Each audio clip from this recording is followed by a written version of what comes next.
bina pathian thu kan ngai thla tur Thupui kan han thlan chu I pianna ramah kir to su ti ani dona ni amasan pathian tu thiang hi milong mai thlau Genesis pung song ni pali chang rup le chang ria tin Abraham chon ne da ka fa pa hi chu ta chon soi kir le lo turin fim khur ro tin mei chia chon a zui du lo cha chuan ka ne nai che cham ko a hian ni thiang ma ya eng po ni ro se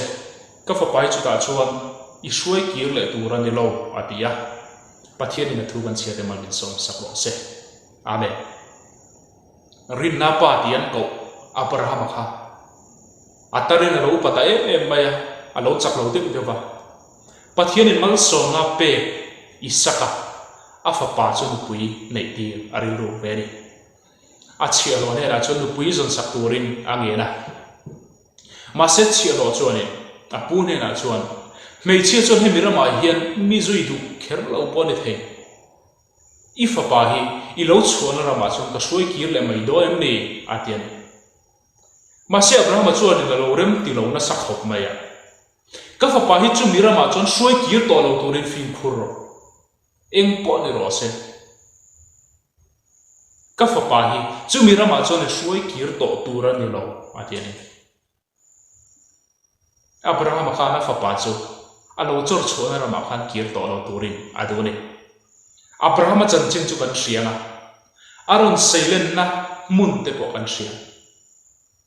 pathian ring lo an nia pathian nung be lo an nia milen be thin an ni an rama chon that na in mun a chang tam lo po ani ma na milen be thin an nia ma se churama tang chonin pathianin a hroi chuakani Malsawmna avura tiama chu Abraham chona ringa pathian chu a ringa a thu soi a poma a hriat ngai lo ram pan chonin thei top chu in akal na naka har sana sang na chon ma sela kirle tumna rel ru apure reng lo akirle ani vai chuanen thil thleng tur ram tlat mai chu Malsawmna pathianin alo tiam to zong mai kha acham vek don ani pathian Malsawmna kha acham mai pi lama achan do su satuana boran na ani khati Abraham chuan chia mai khanin amatan chau khana chuak lawa heta na kin zela atha te tan khanin achuak ani amatan Malsawmna ni thau ma sela atha te tan Malsawmna ni turin Abraham kha ai pumpe ani chu wang chon Abraham tang khanin he ta lo chuan rama khanin kirle arem to lova malam pan ba ti the nei lo pathian Malsawmna chana do chon malam pan kha ti thei to ania nung lama kirle vai chuanin a chan tu chu chatwa na boral na nia lalpa lakatanga Malsawmna abe sei thin de ka bo vek to mai don ani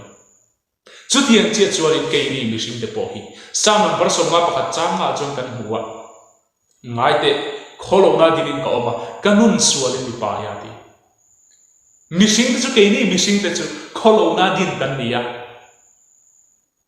suala pai kan nia suala sim kan nia chu mai lan lo suala sei lian kan lan ni deu ba kan na hin thil tha kan ngai ko ve ngai lo moti mai turin sualin kan khata ni sual kan ni kan lo than len ve le po mi sual thang lian mai kan lo dia ma se chu pathianin alo du re lo mai ni Isu Krista aron langta chu Isu Krista aron langta chu leile vanang berania lal ni chung sin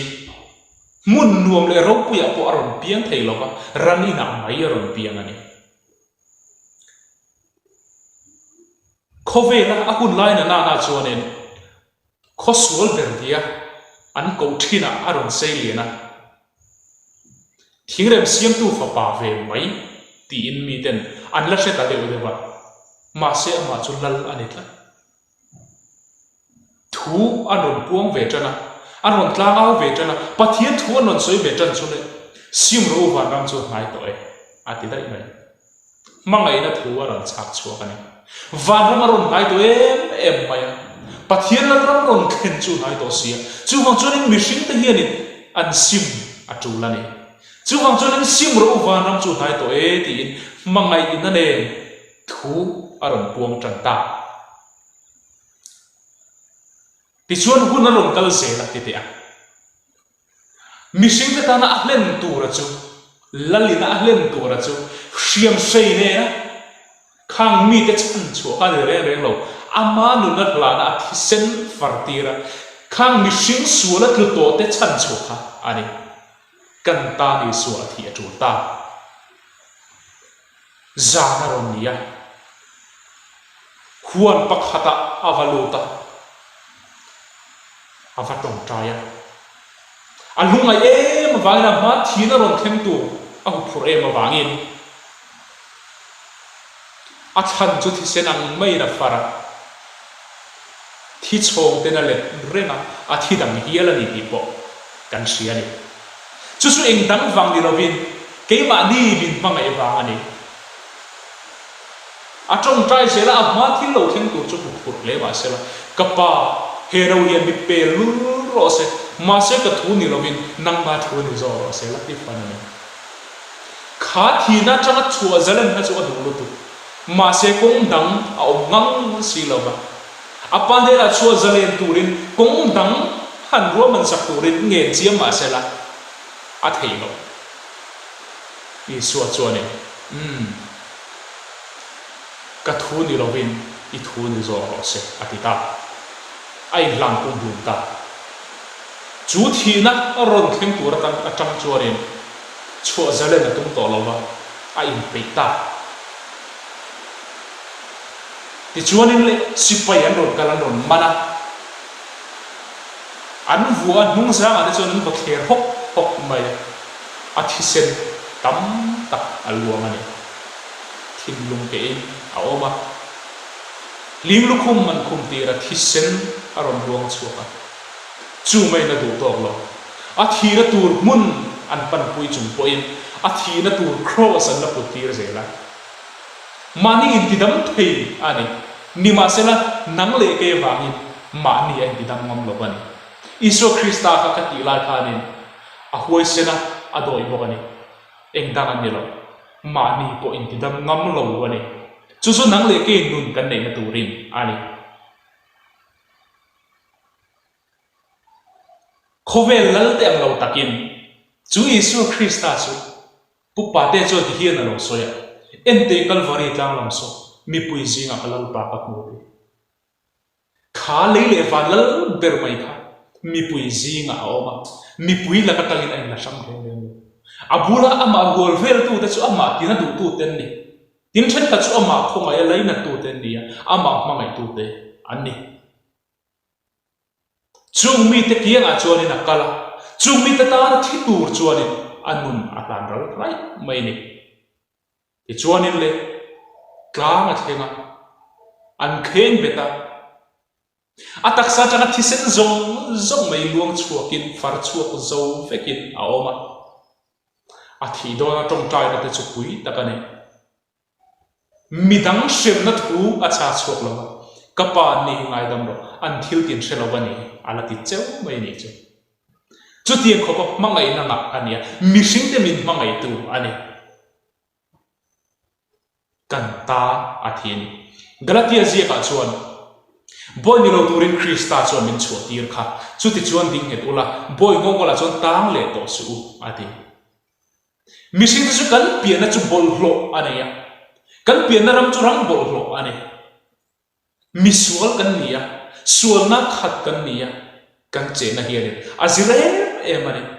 nima sela chu chu kan pathian ina du lo wa chu rama tang chuan min hruai chu ta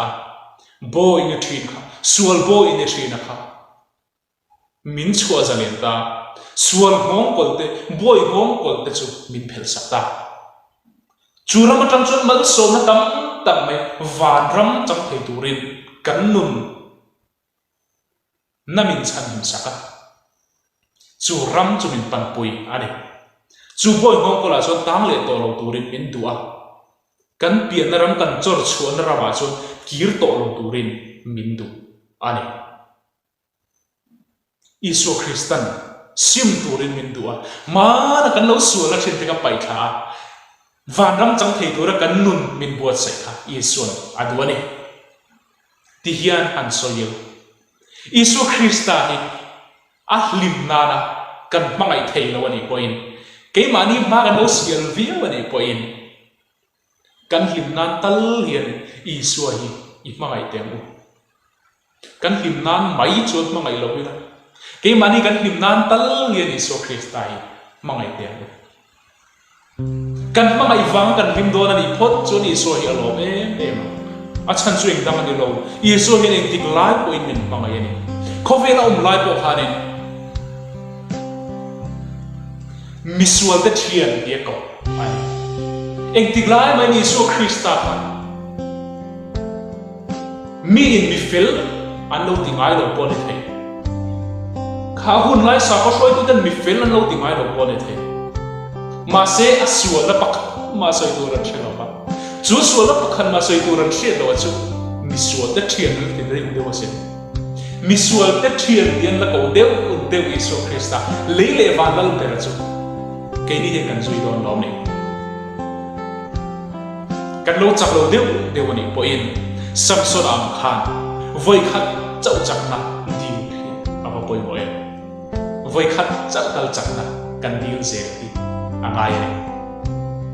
samson chu lo chak lo deu ba amit te po alo deu to masya hun to do na chon Isu Krista asia pathian anei to pathian ne na chuanin chakna adi la voi khat chau chakna adi la pathianin athian lunga tong tra na chu lo ngai tha chakna ala pe ra